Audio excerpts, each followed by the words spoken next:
നമസ്കാരം മാഷെ, അബ്ദു കണ്ണൂര്. അപ്പം നമ്മൾ എല്ലാം എവിടെ സ്ഥലം? കണ്ണൂരാണ്. കണ്ണൂർ എവിടെ? കണ്ണൂർ പഴയങ്ങാടി.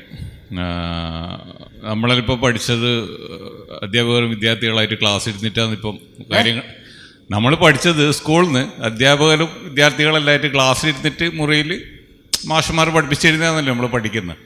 ഇന്നത്തെ ജനറേഷൻ ഇപ്പം നമ്മളെ മക്കളായാലും അവരും റെഫർ ചെയ്യുന്നത് ഗൂഗിള്, ChatGPT പോലത്തെ പുതിയ തലമുറൻ്റെ സാധനങ്ങളാണ് അവർ റെഫർ ചെയ്യുന്നത്. ടീച്ചേഴ്സും അതിനെ റെഫർ ചെയ്യുന്നത്. അപ്പോൾ എൻ്റെ ചോദ്യം, ഈ എത്ര കാലം ഉണ്ടാവും ഇനിയിപ്പോൾ ഈ അധ്യാപക വിദ്യാർത്ഥി ഈ കാര്യങ്ങളെല്ലാം? കാരണം എല്ലാവരും റെഫർ ചെയ്യുന്ന ഒന്ന് തന്നെയാണ്. ഇപ്പം എൻ്റെ മോനായാലും ChatGPT എടുത്ത് നോക്കി ടീച്ചർമാർ ചിലപ്പോൾ അതിനെയായിരിക്കും റെഫർ ചെയ്യുന്നുണ്ടായാലും. അപ്പോൾ എല്ലാം ഒറ്റ ട്രാക്കിലാണ് ഇപ്പോൾ പോയിക്കൊണ്ടിരിക്കുന്നത്. മോഡേൺ എൻ്റെ ഒരു കാഴ്ചപ്പാടാണ്. അപ്പോൾ എത്ര കാലം ഉണ്ടാവും ഇങ്ങനെ ഈ വിദ്യാഭ്യാസ സമ്പ്രദായം? അതായത് എന്തെങ്കിലും ചില കാര്യങ്ങൾ കുട്ടികളെ പഠിപ്പിക്കുകയാണ് അധ്യാപകൻ്റെ പണി എന്നുള്ളത് വാസൽ വലിയ തെറ്റിദ്ധാരണയാണ്. അധ്യാപകർ ചെയ്യുന്ന പണി കുട്ടികളുടെ സ്വഭാവം രൂപീകരിക്കുക. അല്ലാതെ നൈൽ നദിയുടെ നീളെത്രയാണ്, ഹിമാലയത്തിൻ്റെ ഉയരെത്രയാണ്, ആദ്യം എവറസ്റ്റ് കൂടി കയറിയ ആരാണ്, ലോകത്തിലെ ഏറ്റവും സമ്പന്നമായ രാജ്യം ഏതാണ് എന്നൊന്നും പഠിപ്പിക്കല്ല. അതിപ്പോൾ കുട്ടികളെ, ഗാന്ധിയുടെ ഒരു പ്രസിദ്ധമായ വാക്യമുണ്ട്, teacher is the text book. ഇങ്ങനെ അധ്യാപകനാണ് പാഠപുസ്തകം. അപ്പോൾ കള്ള് കുടിക്കരുത്, കള്ളം പറയരുത്, സത്യം പറയണം, സമയം പാലിക്കണം, ഉത്തരവാദിത്വ ബോധം വേണം, ദയ കാണിക്കണം തുടങ്ങിയുള്ള കാര്യങ്ങളൊക്കെ ഈ കുട്ടിയെ പഠിപ്പിക്കുക മാത്രമല്ല പരിശീലിപ്പിക്കുകയും ചെയ്യുന്ന ഒന്നിനെയാണ് എൻ്റെ കണക്കിന് വിദ്യാഭ്യാസം എന്ന് പറയാം. മറ്റതിപ്പോൾ പണ്ടൊക്കെ പുസ്തകം നോക്കണം, ഇപ്പോൾ ഫിംഗർ ടിപ്സിലുണ്ട് എന്ന് പണ്ട് പറയും. ഫിംഗർ ടിപ്സിൽ ഇപ്പോൾ ശരിക്കും ഫിംഗർ ടിപ്സിലുണ്ട്, വിരൽത്തുമ്പിലുണ്ട്. അതുകൊണ്ട് വിവരദായകത്വം, കുട്ടികൾക്ക് വിവരം കൊടുക്കുക എന്നുള്ളൊരു പണിയല്ല അധ്യാപകൻ്റെത്. ഞാൻ ഒരിക്കലും അങ്ങനെ വിചാരിച്ചില്ല. അപ്പം എന്നെ പഠിപ്പിച്ച വലിയ അധ്യാപകരൊന്നും അങ്ങനെ ആയിരുന്നില്ല. ഇപ്പം ഉദാഹരണം പറഞ്ഞാൽ, ഇപ്പം ഞങ്ങൾക്ക് ഒരു PC ഏട്ടനൂർ രാജ എന്നുള്ള ഒരു അധ്യാപകൻ, അല്ലെങ്കിൽ അഴീക്കോട് മാഷുള്ള അധ്യാപകൻ, അവരൊക്കെ ഈ പുസ്തകത്തിലെ വിവരങ്ങൾ വായിച്ച് പഠിച്ച് ക്ലാസ്സിൽ ഛർദ്ദിക്കുന്ന ആളുകളായിരുന്നില്ല. അപ്പം നിങ്ങൾ ചോദിക്കുമ്പോൾ ഈ വിവരങ്ങൾ അവിടെ ഉണ്ട്, പിന്നെ കുട്ടി അധ്യാപനം തമ്മിൽ എന്താ വ്യത്യാസം? ഒരു വ്യത്യാസമില്ല. പണ്ട് തന്നെ പറയുന്നൊരു വാക്കുണ്ട്, അധ്യാപകനും വിദ്യാർത്ഥി തമ്മിൽ 1 മണിക്കൂറിൻ്റെ വ്യത്യാസമുള്ളത്. കാരണം 10 മണിക്ക് പഠിപ്പിക്കാനുള്ളത് 9 മണിക്ക് അധ്യാപകൻ പഠിക്കും, 10 മണിക്ക് ഇവിടെ ഒന്ന് പഠിപ്പിക്കും. അപ്പോൾ അതിനൊന്നും ചാൻസ് ഇല്ല. അപ്പം അതുകൊണ്ട് സ്വഭാവ രൂപീകരണം എന്നൊരു സാധനമുണ്ട്. അത് പഠനം മാത്രം പോരാ, പരിശീലനം വേണം. സമയത്ത് വരിക. ഞാൻ ചെറിയ ഉദാഹരണം പറയാം. അപ്പോൾ അഴീക്കോട് മാഷ് ഞങ്ങൾ ക്ലാസ് തുടങ്ങിയപ്പോൾ MA ചേർന്നതിൻ്റെ അന്ന് രാവിലെ ആദ്യം ഞങ്ങളോട് പറഞ്ഞത്, ഇവിടെ ക്ലാസ് 10 മണിക്കാണ്, എല്ലാവരും 9:30 ഇവിടെ ഹാജരാവണം. അപ്പോൾ ഞങ്ങൾ 9:30 ഹാജരാവും. അപ്പോൾ എന്താ സ്ഥിതി? മാഷ് 9:15 വരും. ബിൽഡിങ്ങിൻ്റെ താക്കോല് മാഷ കയ്യിലൊരു കോപ്പിയുണ്ട്, അതെയാണ് വാതിൽ ഓർക്കുന്നത്. ഞങ്ങൾ വരുമ്പോൾ മാഷ അവിടെ ഇരിക്കണ്ടാവും. ഒരു ദിവസം പോലും അദ്ദേഹം ലീവ് എടുത്ത് പ്രസംഗിക്കാൻ പോയിട്ടില്ല. ഇന്നിപ്പോൾ അദ്ദേഹത്തിൻ്റെ ശിഷ്യന്മാർ മഹാഭൂരിപക്ഷം ആൾക്കും വൈകാൻ വയ്യ. കാരണം 10 മണിക്ക് ക്ലാസ് തുടങ്ങുമ്പോൾ 9:30 അവിടെ ഉണ്ടാവുക എന്ന്. അപ്പോൾ അദ്ദേഹം 9:15 അദ്ദേഹം 9:15 ഇല്ലെങ്കിൽ ഇത് ഞങ്ങളോട് പറയാൻ പറ്റില്ല. അദ്ദേഹം 10:15 വരുന്നെങ്കിൽ പിന്നെ ഞങ്ങളിത് വില വെക്കുമല്ലോ. അപ്പോൾ ഒരു റോൾ മോഡലിൻ്റെ ഒരു അംശം എല്ലാവർക്കും ഇല്ല, എല്ലാ അധ്യാപകർക്കും വേണ്ട. പുകവലിക്കുന്ന ഒരു അധ്യാപകൻ ഉണ്ടെങ്കിൽ അദ്ദേഹത്തിന് പുകവലിക്കുന്ന കുട്ടിയെ പഠിപ്പിക്കാൻ പറ്റില്ല. അഴിമതി കാണിക്കുന്ന ഒരു അധ്യാപകൻ ഉണ്ടെങ്കിൽ അഴിമതി വിരുദ്ധമായിട്ട് പഠിപ്പിക്കാൻ പറ്റില്ല. കള്ളു കുടിക്കുന്ന അധ്യാപകന് കള്ളു കുടിക്കുന്നത് പഠിപ്പിക്കാൻ പറ്റില്ല. അപ്പോൾ സ്വഭാവം, നമ്മുടെ ക്യാരക്ടർ, നമ്മുടെ പേഴ്സണാലിറ്റി, അതിൻ്റെ ഭാഗമായിട്ടാണ് ഈ എഴുത്തച്ഛനോ ബഷീറോ അല്ലെങ്കിൽ MP പോളോ അല്ലെങ്കിൽ ഇനി കേരള ഹിസ്റ്ററിയോ വേൾഡ് ഹിസ്റ്ററിയോ അല്ലെങ്കിൽ സുവോളജിയോ ഒക്കെ വരുന്നത്. അപ്പോൾ അതുകൊണ്ട് അങ്ങനെ ഒരു ഗുരുശിഷ്യ ബന്ധം എന്ന് പറയുന്നത് ഈ ഇൻഫർമേഷൻ ബേസ്ഡ് അല്ല. ഞാൻ പറഞ്ഞ ക്ലിയറാന്ന് വയ്ക്കും. അപ്പം എല്ലാ അധ്യാപകരും അങ്ങനെയാണോ? അല്ലായിരിക്കില്ല. എല്ലാ വിദ്യാർത്ഥികളും അങ്ങനെ ആയിരിക്കില്ല. പക്ഷേ അതിൻ്റെ സങ്കല്പം അതാണ്. നമസ്കാരം, എൻ്റെ പേര് സജീവ്. ഇപ്പോൾ ഈ അധ്യയന വർഷം 2 ആഴ്ച കുട്ടികളെ സന്മാർഗം പഠിപ്പിച്ചു നമ്മൾ. മാഷ് ശ്രദ്ധിച്ചോന്നറിയില്ല. എന്താ അത്? സന്മാർഗം പഠിപ്പിച്ചു 2 ആഴ്ച ഈ വർഷം ആദ്യമായിട്ട്. എല്ലാ പൊതുവിദ്യാലയത്തിലും 2 ആഴ്ച ക്ലാസ്സുകൾ ഉണ്ടായിരുന്നില്ല. സിലബസ് പഠിപ്പിച്ചില്ല, പകരം സന്മാർഗമായിരുന്നു, നല്ല ശീലങ്ങൾ. അപ്പോൾ സാറിൻ്റെ അഭിപ്രായം എന്താണ്? അത് അല്ല, അതിലെന്താ അതെ, ഞങ്ങളൊക്കെ പഠിക്കുമ്പോൾ പൗരധർമ്മം എന്നൊരു വിഷയമുണ്ട്. ഇപ്പോൾ ഞാൻ കോളേജിലാണ് പഠിച്ചത്, സിവിക്സ്, പ്രീ ഡിഗ്രി 2 കൊല്ലം. അതായത് എന്തുകൊണ്ട് വോട്ട് ചെയ്യണം, വോട്ടിൻ്റെ അർത്ഥം എന്താണ്, എന്തുകൊണ്ട് ഒരു ബസ് കയറാൻ നിൽക്കുമ്പോൾ ക്യൂ നിൽക്കണം. ഞാൻ കോഴിക്കോട് എവിടെയും കണ്ടില്ല. ഞാൻ 75-ൽ ബാംഗ്ലൂർ ജോലിക്ക് പോയപ്പോഴാണ് അവിടെ ബസ് കയറാൻ ആൾ ക്യൂ നിൽക്കുന്നു. കേരളത്തിലെവിടെയും ഞാൻ കണ്ടിരുന്നില്ല. അപ്പോൾ പൗരധർമ്മം എന്നൊരു സാധനം പഠിപ്പിക്കണം. ഈ സന്മാർഗം എന്നുള്ളതുകൊണ്ട് അവരെന്താ ഉദ്ദേശിക്കുന്നത് എനിക്കറിയില്ല. ആ പാഠത്തെപ്പറ്റി എനിക്കൊന്നും അറിയില്ല. പക്ഷെ തീർച്ചയായിട്ടും ഒരു മുതിർന്ന ആൾക്ക് വേണ്ടി, ഇപ്പം ഞാനൊരു ഉദാഹരണം പറയാം. ഞാൻ യൂറോപ്പിൽ പല ഭാഗത്തും പല സമയത്ത് യാത്ര ചെയ്ത ആളാണ് ഞാൻ. എൻ്റെ തല നരച്ചുകൊണ്ട് ഒരിക്കലും എനിക്കൊരു ബസ്സിലോ ട്രെയിനിലോ നിൽക്കേണ്ടി വന്നിട്ടില്ല. കാരണം നമ്മൾ കയറിയ ഉടനെ അവിടെയുള്ള ഏതെങ്കിലും ഒരു ആണോ പെണ്ണോ ഉടനെ എണീക്കും. നമ്മൾ മുഖത്ത് കൊണ്ട് നോക്കില്ല, അവർ എണീറ്റ് അവിടെ നിൽക്കും. കാരണം അത് അവരുടെ ഡ്യൂട്ടി എന്ന് അവർക്കറിയാം. അതുപോലെ ഒരിക്കലും തിക്കും തിരക്കുണ്ടാക്കുന്ന ഒരു പണി അവിടെ എവിടെ ഞാൻ കണ്ടിട്ടില്ല. നമ്മുടെ നാട്ടിലാണെങ്കിൽ വളരെ ഇതാണ്. ഇപ്പം ഞാൻ എത്രയോ ബസ്സിലും വണ്ടിയിൽ എന്നെ അറിയുന്ന ആൾക്കാരായി ബസ്സിലൊക്കെ ഉള്ളത്. അപ്പോൾ ചെല്ലി ചോദിക്കും, മാഷ് ഇവിടെ ഇരിക്കണോ? നമ്മൾ വേണ്ട, മറ്റൊടുത്ത ചോദ്യമില്ല. കാരണം നമ്മളൊരു മര്യാദ കാണിക്കണ്ടേ എന്ന് വിചാരിച്ചു. എനിക്ക് ഭാഗ്യത്തിന് ഇപ്പോൾ നിൽക്കാൻ എപ്പോഴും ഒരു ബുദ്ധിമുട്ടുമില്ല. ഞാൻ പറയുന്നത് അപ്പോൾ പൗരധർമ്മം എന്നൊരു സാധനം പഠിപ്പിക്കേണ്ടതാണ്. അതിവിടെ പഠിപ്പിച്ചിരുന്നു. ഞാൻ പ്രീ ഡിഗ്രിക്ക് 3 വിഷയം പഠിച്ചത്, world history, Indian history, civics. അതിലെന്താണ് secularism?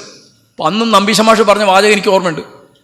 Secularism is neither religious nor anti religious nor irreligious. അദ്ദേഹം 2 ദിവസം മുഴുവൻ ക്ലാസ് വിസ്തരിക്കും. ആ പൗരധർമ്മത്തിലാണ് എന്താണ് ജനാധിപത്യം, എന്താണ് ഒലിഗാർക്കി, എന്താണ് ഡിക്റ്റേറ്റർഷിപ്പ്, അതിൽ നമ്മുടെ ഡ്യൂട്ടി എന്താണ്, എന്താണ് ഒരു പ്രജയും പൗരനും തമ്മിലുള്ള വ്യത്യാസം, ഒരു സബ്ജക്റ്റും ഒരു സിറ്റിസൺ തമ്മിലുള്ള വ്യത്യാസം എന്താണ്, അതിൽ നമ്മുടെ ഡ്യൂട്ടി എന്താണ്, എന്താണ് നമ്മുടെ അവകാശങ്ങൾ, ഇതൊക്കെ പൗരധർമ്മം പഠിപ്പിക്കേണ്ടതാണ്. ഈ സന്മാർഗം എന്ന് പറഞ്ഞിട്ട് പിന്നെ ദൈവത്തെ ഓർക്കണം എന്നൊക്കെയാണോ പഠിപ്പിക്കുന്നത് എനിക്ക് അറിഞ്ഞൂടാ. പിന്നെ അവിടെ തന്നെ ഏത് ദൈവം എന്നുള്ള പ്രശ്നം, അപ്പോൾ അവിടുത്തെ പ്രശ്നം തീരും. ദൈവത്തെ പ്രാർത്ഥിക്കണം, എനിക്ക് അറിഞ്ഞൂടാ. അപ്പം ഇത് വേറൊരു മനുഷ്യനോട്, പ്രായം മൂത്ത ഒരാളെ എങ്ങനെയാണ് ബഹുമാനിക്കേണ്ടത്, ദരിദ്രനായ ഒരാളോട് എങ്ങനെയാണ് പെരുമാറേണ്ടത്, നമ്മുടെ വീട്ടിൽ അഗതിയായിട്ട് വന്ന ഒരാളെ അല്ലെങ്കിൽ ഭിക്ഷക്കാരനായിട്ട് നമ്മുടെ മുമ്പിൽ വന്ന ഒരാളെ എങ്ങനെ ആണ് പെരുമാറേണ്ടത് തുടങ്ങിയുള്ള കുട്ടികളെ പഠിപ്പിക്കും പരിശീലിപ്പിക്കും വേണം. അപ്പം ഞാനൊരു ഉദാഹരണം പറഞ്ഞുതരാം. ഞാൻ ചെറിയ കുട്ടിയാവുമ്പോൾ എൻ്റെ വീട്ടിൽ ആര് പിച്ചേണ്ടി വന്നാലും ഞാൻ അവിടെ ഉണ്ടെങ്കിൽ, അല്ലെങ്കിൽ ഞങ്ങൾ അവിടെ ഉണ്ടെങ്കിൽ ഉമ്മ സ്വന്തം കൈ കൊണ്ട് കൊടുക്കൂല, ഞങ്ങളെ കൊണ്ട് കൊടുപ്പിക്കും. എൻ്റെ തരും. പിന്നെ ഒരു അന്ന് വലിയ സംഖ്യ 8 അണ, അല്ലെങ്കിൽ 1 മുറി തേങ്ങ, അല്ലെങ്കിൽ 1 നാഴി അരി, എന്താണ് കൊടുത്ത് ശീലമാവണം. അതാണ്, പഠിച്ചാൽ പോരാ, അത് പരിശീലിക്കണം. അങ്ങനെ വീടുകളിൽ അങ്ങനെ ഉണ്ടായിരുന്നു, പല വീടുകളിലുണ്ടായിരുന്നു. ഇപ്പോൾ എൻ്റെ വീട്ടിൽ ഞാൻ എൻ്റെ അനുഭവം പറഞ്ഞുള്ളൂ. അതുപോലെ ഒരു നമ്മൾ ഊണ് കഴിക്കാൻ നേരത്തെ ഒരു അഗതി അല്ലെങ്കിൽ ഒരു അതിഥി വന്നു. അഗതിയൊക്കെ തുല്യ, അല്ലൊന്നും വ്യത്യാസമല്ല. ഇങ്ങനെ കുട്ടികളെ പഠിപ്പിക്കേണ്ട ഒരു സ്ഥിതി ഇപ്പം ഉണ്ട്. കുട്ടികൾക്ക് ഇതൊന്നും എവിടുന്നും കാണാനില്ല. കാരണം അവരുടെ രക്ഷകർത്താക്കൾ ഇങ്ങനെ പെരുമാറുന്നുണ്ടോ എന്ന് എനിക്കറിയില്ല. ഏതായാലും അവരൊന്നും ഇവരെ പഠിപ്പിക്കുന്നതായിട്ട് എനിക്ക് റോഡിലൊന്നും കണ്ടിട്ട് മനസ്സിലായിട്ടില്ല. ഈ കുട്ടികൾക്കൊക്കെ ബസ്സിലോ തിയേറ്ററിലോ ഹോസ്പിറ്റലിലോ ഒക്കെ നമ്മൾ കാണുന്ന ചെറുപ്പക്കാരുടെ പല തരത്തിലുള്ള ശരീരഭാഷ, അവരുടെ മുഖഭാവം, അവരുടെ വർത്തമാനമൊക്കെ കണ്ടാൽ നിങ്ങളെന്നോട് ക്ഷമിക്കുക, വിനയത്തിൻ്റെ ഒരു പാഠവും അവർ പഠിച്ചതായിട്ട് ഞാൻ കാണുന്നില്ല. മനുഷ്യനാകെ ഒരു പാഠമേ പഠിക്കേണ്ടുവെങ്കിൽ അത് വിനയത്തിൻ്റെ പാഠമാണ് എന്ന് എത്രയോ കാലമായി വിചാരിച്ച് നടക്കുന്ന ഒരു പിന്തിരിപ്പനാണ് ഞാൻ. അതിനേക്കാൾ വലിയൊരു മൂല്യം, ഒരു മനോഗുണം മനുഷ്യനുണ്ടാവാനില്ല എന്നാണ് എൻ്റെ കണക്ക്. വിനയുണ്ടോ? വേറെ എന്തില്ലെങ്കിലും കുഴപ്പമില്ല, വിനയല്ലേ, നിങ്ങൾക്ക് എന്തുണ്ടായിട്ട് ഒരു കാര്യമില്ല. ഇതൊക്കെ കുട്ടികളെ പഠിപ്പിക്കണ്ടോ എനിക്ക് അറിഞ്ഞൂടാ. ഈ സന്മാർഗ പാഠം എന്നുള്ളത് ഈ പണ്ടുണ്ടായിരുന്നു തോന്നുന്നുണ്ട്. അതായത് ഞാൻ നേരത്തെ പറഞ്ഞ മാപ്പിള സ്കൂളുകളിലൊക്കെ മുഹമ്മദ് നബിയെ ഒക്കെ വർണ്ണിക്കുന്ന പാട്ടുകളും അദ്ദേഹത്തിൻ്റെ പാഠങ്ങളൊക്കെ പഠിപ്പിച്ചിരുന്നു. അതൊക്കെ അന്ന് കുറച്ച് മതപാഠം കൂടി അതിനകത്ത് ഉൾപ്പെടുത്താൻ അനുവാദം കൊടുത്തിട്ടാണ് മാപ്പിള സ്കൂളുകൾ ഉണ്ടായതുകൊണ്ട്. ഇന്നൊരാവശ്യമില്ല കേട്ടോ, മാപ്പിള സ്കൂൾ എന്നുള്ള പേരിനെ എടുത്തു കളയേണ്ടതാണ്. വളരെ അന്യായമായ പേരാ അത്. കാരണം അവർക്കൊക്കെ ശമ്പളം കൊടുക്കുന്ന സർക്കാരാണ്. എൻ്റെ നിലപാട് വ്യക്തമെന്ന് വിചാരിക്കുന്നു. അല്ല, മാഷ് ഇപ്പം പറഞ്ഞ ആ വിഷയത്തോട് ബന്ധപ്പെടുത്തുകയാണ് ഈ സന്മാർഗ പാഠം ഉണ്ടായിരുന്നു എന്ന് പറഞ്ഞില്ലേ.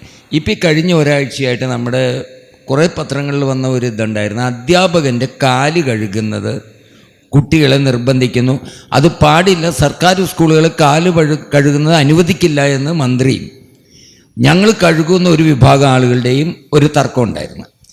ഇത് അവർ തർക്കിക്കുന്നവർ പറഞ്ഞത് നടത്തണം എന്ന് പറഞ്ഞവർ കുട്ടികളെ എളിമ പഠിപ്പിക്കാനെന്നാണ്.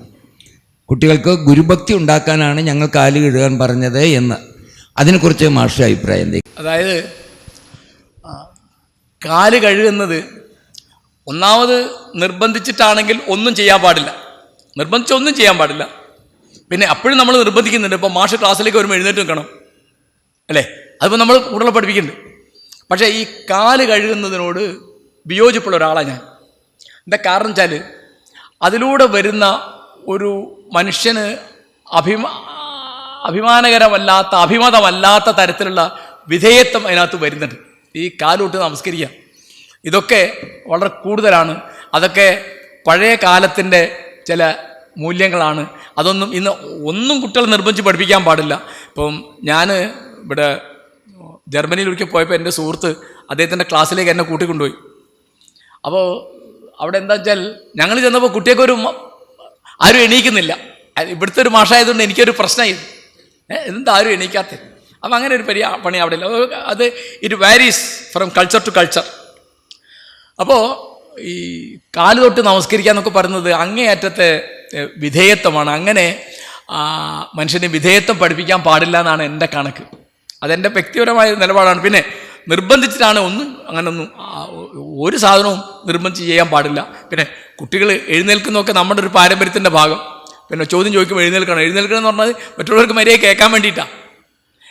അപ്പം അതുകൊണ്ട് ഞാൻ അതിനോട് യോജിക്കുന്നില്ല. കുട്ടികൾ ഇപ്പം ഇങ്ങനെ അല്ലാതൊരു കാല് കഴുകലുണ്ട്, അത് ക്രിസ്തു കാണിച്ചു തന്നതാണ്. അത് ഈ നിർബന്ധത്തിലല്ല, പിന്നെ മെത്രാൻ കാല് കഴുകുന്നു, അതൊക്കെ മതാചാരത്തിൻ്റെ ഭാഗമാണ്. ആചാരത്തിൻ്റെ ഭാഗമായിട്ട് എന്നോട് പറഞ്ഞാൽ ഞാൻ ചെയ്യില്ല. എനിക്കൊരാളെ കാല് കഴുകാൻ ഒരു ബുദ്ധിമുട്ടുമില്ല. പക്ഷേ ഇതിങ്ങനെ ഒരു ആചാരമെന്ന് പറഞ്ഞാൽ എനിക്ക് സൗകര്യമില്ല എന്ന് പറഞ്ഞാൽ അത് എൻ്റെ വ്യക്തിപരമായ നിലപാടാണ്. ക്ലിയർ? അതാണ് ഒറ്റ കാര്യം ഈ പഴയ കാലത്തെ മൂല്യങ്ങൾ. അതിൻ്റെ ഇപ്പം ഞാൻ വേറൊരു ചെറിയ കാര്യം, ഈ സാമൂഹ്യ ചലനങ്ങൾ 3 വഴിക്കാം. ഒന്ന്, ഇന്നുള്ള എല്ലാത്തിനെയും ഉപേക്ഷിക്കുക, അതിനെയാണ് വിപ്ലവം എന്ന് പറയുക, റെവല്യൂഷൻ. ഇപ്പോൾ ആരാധന വേണ്ട എന്ന് വെക്കുന്നത് ഒരു വിപ്ലവമാണ്. വേറൊന്നുണ്ട്, അത് പഴയതിൽ നിന്ന് എടുക്കാവുന്നത് എടുത്ത് പുതിയ പലതും കൂട്ടിച്ചേർത്ത് പരിഷ്കരിച്ച് മുന്നോട്ട് പോവാം, അതിനെയാണ് റിനൈസാൻസ് എന്ന് പറയുക. ഇതാണ് നവോത്ഥാനം. അപ്പം നാരായണ ഗുരു ഈഴവ കുലത്തിൽ പറഞ്ഞ ഒരാൾ ശിവലിംഗ പ്രതിഷ്ഠ നടത്തുന്നു. അതെന്താണ്? അത് റിനൈസാൻസാണ്. പിന്നെ വേറൊന്നുണ്ട്, പഴയതൊക്കെ അപ്പടി നിലനിർത്തുക, അതിനെയാണ് പുനരുദ്ധാരണം, റിവൈവലിസം എന്ന് പറയാം.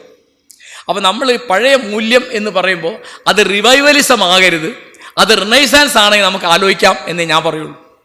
പഴയതൊക്കെ അങ്ങനെ തന്നെ നിലനിർത്തുക. അപ്പോൾ ഒരു ഉദാഹരണം പറയാം. ഇവിടെ ഇപ്പോൾ ആചാരം ലംഘിക്കാൻ പാടില്ല എന്ന് പറഞ്ഞ് പെണ്ണുങ്ങളൊക്കെ ആചാരമായിരുന്നില്ലേ സംബന്ധം, ഇവിടെ അത് തിരിച്ചു വന്നാൽ നന്നോ? ആചാരമായിരുന്നില്ലേ അയിത്തം, തിരിച്ചു വന്നാൽ നന്നോ?